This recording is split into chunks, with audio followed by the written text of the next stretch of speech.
I saw this video on Twitter with over 5 million views, and then again on YouTube with nearly 1 million views. Basically, this guy modified his cell phone case with propellers to take selfies, which is awesome. My only issue with it is that it's not only fake, but it's a scam, which I'll explain in a minute. But as for it being fake, the first clue is that these are 3-volt 7mm microbrush motors, like you see here. If you attach one to a beam like this and turn it on at full throttle, you'll see the most weight that it can lift is 6/4, or about 30 grams. The cell phone in the video with all the flying gear attached would weigh about 300 grams, and since drones are typically designed to hover at 70% max thrust, you would need at least 15 of these motors to do what he did. But you know, this just doesn't look as catchy. In fact, we recreated the exact setup he used in the video and turned the motors to full throttle, and this is what happened.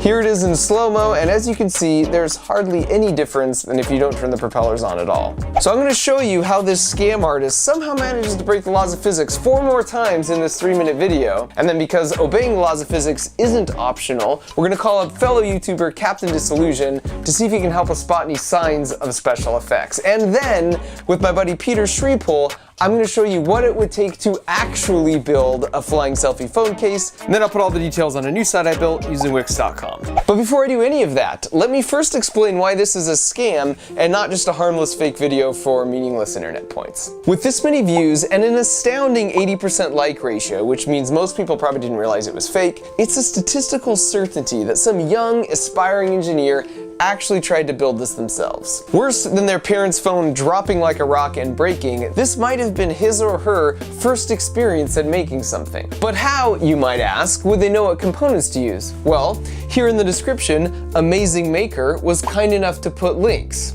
Amazon affiliate links. You can tell by the URLs. So he is making money off the crushed dreams of aspiring engineers without enough experience yet to know that this is total BS. And aspiring engineers are my people. And you don't mess with my people. Let's do this. The second gratuitous violation of physics comes in this scene. The force of gravity always points down, but a helicopter's spinning blades create a force perpendicular to the blades themselves. So if you want to hover, you need to be level so the forces will cancel out and you won't move. If you tilt forward and then break the thrust force into its X and Y components, you suddenly have an unbalanced force that will move you in that direction. In essence, that's how helicopters move forward, by tipping forward. In other words, it's physically impossible to hover in an orientation like this. The forward thrust component is unbalanced, and it would have to move the phone forward.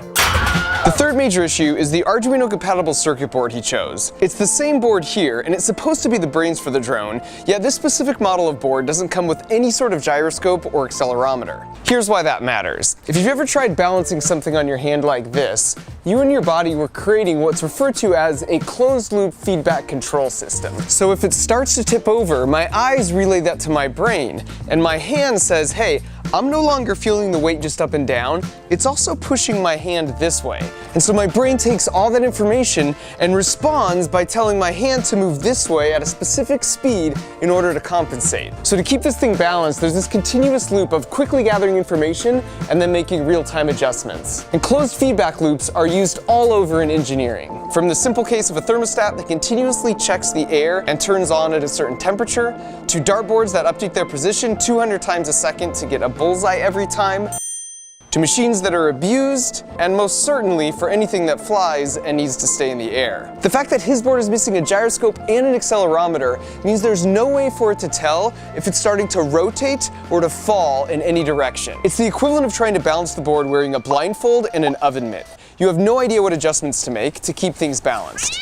Which is the perfect lead-in to the fourth major physics flaw. Notice how he attaches these motors and rigidly fixes them to the phone with double-stick tape. This means if you start to tip forward, you have no way to self-correct the phone orientation, and it would just turn into a nosedive. If you only have 2 propellers in this configuration, they both need to be able to rotate with respect to the phone in order to correct for movements in all 6 degrees of freedom. For example, if it starts to tip forward, you could rotate them both back like this to correct for that. Or if the wind is trying to spin the phone this way, they could assume this configuration to counter that. To return to our balancing shovel analogy, by fixing the motors directly to the case, you lose your ability to even make corrections. So not only do you have no idea where to move, but your arm is locked out from making adjustments anyways, which makes it literally impossible to balance.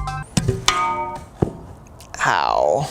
And my final physics issue with this video is one of acoustics. This guy proposes using it as a hands-free way to watch your favorite super hip music videos, conveniently dubbing over the audio here. For reference, this is what an episode of The Office would sound like on a phone at full volume. And don't forget, you would actually need 13 more motors than this, so it would be at least 6 times louder.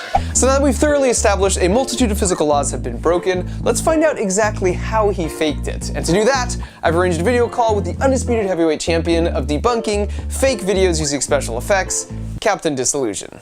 Make sure to get it as flush as possible against your skin to minimize folds that might make it hard to chroma key out, like this. Nice and tight. Captain! Oh, hi, Mark. Mark Rober, you weren't supposed to call yet. It's 2 o'clock. I'm actually even 5 minutes late. Really? Well then. How can I help you? Did you not even watch the video I sent? Yes, of course, the mobile drone video. I've analyzed it thoroughly, Mark, and my conclusion is it's totally real. Seriously? Yes. Everything except for the mobile drone part. That's fake. If you look very closely, you might just be able to make out the huge shattering mask on the side of the phone, visible in every shot of it flying. The creator must have been in a real hurry because it's so messy. Here it cuts off the edge of the phone, here the tip of his finger, and here it reveals the thing it's supposed to be hiding, a rod. It's narrow and light colored, and probably attached with the same mounting tape he used to tack on all the other gadgets. That's why he's able to grab and adjust the phone in this shot.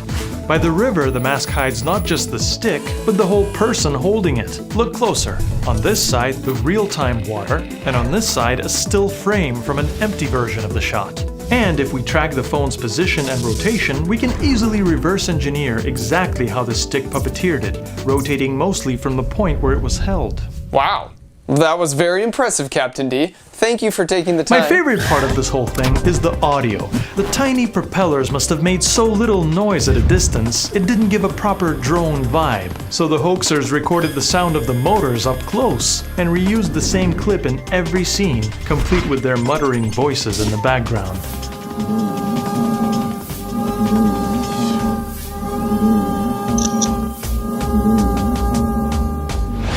Awesome. Well, thanks again for... But even more impressive is the number of posts, messages, and tweets, presumably from people with functioning eyeballs, asking me if this painfully obvious edit is real, over and over. Okay, Captain, well, take care. I've got to go back to my... Even you, Mark! How could you do this to me? How could you do... He's such a joker. So it's fake. And now you know exactly all the reasons why. But it's still a really interesting idea, and I was curious what it would look like if you actually built one of these using less special effects and more practical engineering. So naturally I called in my buddy Peter Schriepel, whose qualifications include building his own electric plane from scratch, and he immediately got to work. Turns out if you take 2 brushless motors, 2 electronic motor speed controllers, a flight controller that actually has a gyroscope and an accelerometer integrated, a 3D printed frame and 2 servos to articulate the rotors, a radio transmitter for remote control, and a 4-cell LiPo battery, and then you put them all together, it actually works. Kind of. We had to do a bunch of test flights to calibrate that feedback control loop we talked about before. So if we notice the drone is either undercompensating or overcompensating when it starts to fall in a certain way, we tweak the response sensitivity in between flights until we get to the sweet spot. And I should mention, remember how the motors from the fake video could barely lift only 6 quarters? Well, if you properly size them for the task at hand, they should be able to lift 150 quarters. And so once we felt like we had it in pretty good shape, we took her out for the maiden test flight.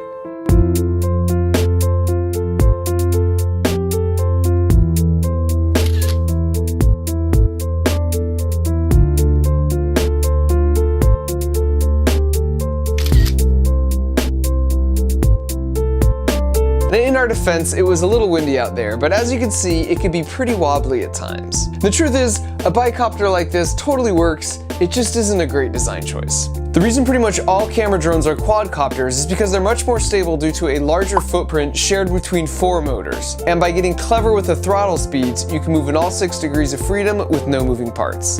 So there you go, with solid engineering, you don't need hidden rods or masking and rotoscoping, and Sir Isaac Newton can once again comfortably rest in his grave. So the moral of the story is just don't cheat and lie and scam. I actually considered going a little easier on Amazing Maker, but then I happened to scan some of his other videos, like this knee brace that charges your phone and even powers this flashlight as you walk. In theory. I'll skip the details, but in reality this system would also never work as shown, which is why if you rewind that and stabilize on his hand in the pocket, you see him click a hidden flashlight switch. Thanks for watching.